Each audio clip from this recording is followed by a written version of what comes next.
Bro, muna na imong GD bro. Set sa imong unit na gold flux no, na order.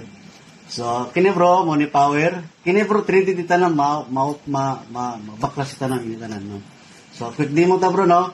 So, kini power. So, mo ni power, kini charging port bro type C. So, mo ni mino na GD no. So, ini mo ni mino. So, tiyog na siya bro, mo ni ging control. Okay? So, mo na yung update sa GDRS nga bago nga latest, no? So, only for 15K. So, testing ta. Yan. So, mo na enter. So, 18 karat gold. So, ato gina siya, 18 karat gold. Palo gina siya. No? So, disim, mura gyapon, pag matungdan, tuyok gyapon na siya. Rotation man eh. And then, nangagwapo, naging control. Naging control. Nya kini bro mo na kay ini nga button para na santay dikoy. Imo lang na-i-post.